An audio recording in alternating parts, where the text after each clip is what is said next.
आज आप लोग इकट्ठे हुए हैं, हम लोग इतने दूर से आए हैं। अभी हमारे अध्यक्ष जी बता रहे थे कि सम्मान उसका करना चाहिए जो आपके यहाँ मेहमान बनकर आया हो। लेकिन हमको इस बात का दुख नहीं है, ना ही हमारी टीम को इस बात का दुख है, क्योंकि हमें पता है कि हमारा समाज अभी सोया है। और हमको पता है कि हम समाज में चलेंगे तो इस समस्या का हमें सामना करना पड़ेगा। इसलिए हमें आदत बन गई है, ये सब सहने की हमको आदत बन गई है।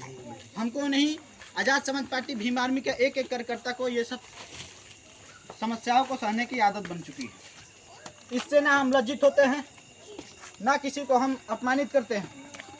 लेकिन सवाल यहाँ खड़ा होता है कि आज आप इकट्ठे नहीं होंगे, आने वाला समय आपका गुलामी में जाके फिर से उसी जिंदगी को जीना पड़ेगा जब सामंतियों ने बोलिए जब सामंतियों ने आपके हक अधिकारों को छीनकर लगा दिए और अपना राजपट कायम कर लिया। आज हमारे देश में भारत का संविधान लागू है, लेकिन संविधान का पालन कोई नहीं करता है। आज भी देश मनुस्मृति से चलता है, क्योंकि प्राइम मिनिस्टर से लेकर और चपरासी तक मनुवादी बैठे हैं। आप बताओ कौन से डीएम आपके जाति का है, कौन सा एसपी आपके जाति का है? बोलिए, आप लोग बोलिए। आपके जाति का है? फिर कहाँ से आपकी सुनवाई होगी? कहाँ से आपके मकान, कहाँ से आपके जो है कि समस्याओं का हल होगा? कौन सा एमपी है आपका? एक एमपी है मात्र, चंद्रशेखर आजाद, जो आपके साथ आपके समस्याओं के साथ खड़ा हो जाता है और अपना खून पसीना एक करके माताओं बहनों के सम्मान में किसी के साथ आंख से आंख मिलाने का काम करता है। तो वो भारत का एक ही नेता है।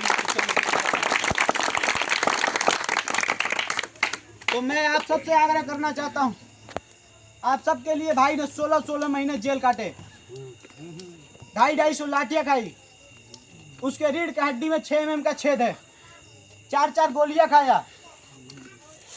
अभी चुनाव से 1 साल पहले जेल गया था। किसके लिए गया था? हमारे लिए गया था, आप सबके लिए गया था, इस देश के बहुजन समाज के लिए गया था। लेकिन आज उस भाई के दुख दर्द को नगीना के लोग समझ गए और उसे एमपी बना के पार्लियामेंट में भेजे और हमारी आवाज को मजबूत कर रहा है। अभी 4 दिन बाद आपके मोहल्ले में दीपावली आएगी। यहाँ पे लोग 10 बजे 11 बजे रात तक पंडाल बनाने का काम करते हैं, लेकिन सामाजिक बातों को सुनने के लिए कोई नहीं आता है। बताओ, ये हकीकत है नहीं है? सही बात। समाज को जगाने के लिए और समाज को इकट्ठा करने के लिए खून के आंसू भी रोने पड़ते हैं। बाबा साहब अम्बेडकर ने कहा था, शिक्षित बनो, संगठित रहो। लेकिन ना हम शिक्षित रहते हैं और ना ही संगठित रहते हैं। भीम आर्मी आजाद समाज पार्टी के हाथ पकड़ लो, कोई भी सामंती आग दिखाएगा उसके आंखें निकाल लेंगे।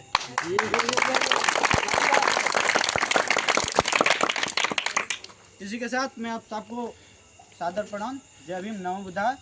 भारतीय संविधान जिंदाबाद, भारतीय लोकतंत्र जिंदाबाद। बहुत बहुत धन्यवाद भाई सूरज पासवान जी ने बहुत बेकाबू से अपनी बात को रखा आप सबके बीच। इसके लिए मैं अपने सूरज पासवान जी को बहुत बहुत साधुवाद धन्यवाद देता हूं कि आपने निश्चित रूप से वो चंद्रशेखर आजाद के संघर्षों का आपने निश्चित रूप से रखा। जो चंद्रशेखर आजाद जी ने अपने संघर्ष के बदौलत आज हम सबको बोलने के लिए यहाँ पर हिम्मत दिए, बल दिए। नहीं तो आपको मैं बता दूँ, जब मैं भीम आर्मी में नहीं था, एक सिपाही से भी डर जाता था बोलने में। लेकिन आज इतनी क्षमता चंद्रशेखर आजाद ने हम लोग को दे दी है कि आराम से SHO से, SDM से, DM से, SP के जाकर आराम से बतिया। क्यों? क्योंकि नीला गमछा देकर वो पावर दिए हैं। वो पावर दिए हैं हम लोगों को कि आप जाओ और जिला अध्यक्ष से कहते हैं कि कोई भी समस्याओं को हो तो DM और SP के मुँह पर कागज मार के आओ या अपनी बात रख के आओ। अब बताना कि संगठन का और पार्टी का जिला अध्यक्ष वो पावर, क्योंकि अब चंद्रशेखर आजाद हमारे एमपी बन गए हैं और पार्लियामेंट में जो अपनी बात रखते हैं हम लोग की तरह, हम लोग की आरक्षण की या जो भी चीज़ इतने बेकाबू से रखते हैं। क्या 131 भी SC ST और दलित सांसद है, क्या उसे रखते हैं कभी? देखें आप लोग नहीं रखते हैं। जितना देखिए बोलिए बोलिए भैया बोलिए। जो हम लोग जय भीम लिख कर गाड़ी घूमते हैं, उन्हीं का अधिकार दिया हुआ है। अधिकार जय भीम अधिकार तो बाबा साहब ने दिए हैं संविधान में, लेकिन उसको ठीक है। उसको निश्चित रूप से मैं आप लोग अगर हाथ पकड़ लेंगे तो निश्चित रूप से आवे वाला उस पूरी अधिकार को जो बाबा साहब दिए हैं संविधान में, एडवोकेट चंद्रशेखर आजाद लागू करेंगे। पूरी संपूर्ण रूप से भारत में संविधान लागू होगी, लेकिन ये हमको आपको जुड़ना होगा, इकट्ठा होना होगा और इकट्ठा होकर चंद्रशेखर आजाद के हाथों को मजबूत करना पड़ेगा। तब वो सब दिन आएगी जिस दिन हमारे लोग भी मोहल्लों में रहने के काम करेंगे। और मजदूरी जो आज चंद्रशेखर आजाद मजदूरी पर भी बोले पार्लियामेंट में, तो तुरंत सरकार को 783 रुपये बढ़ाना पड़ा। क्या आप लोग के 783 रुपये मजदूरी मिलती है?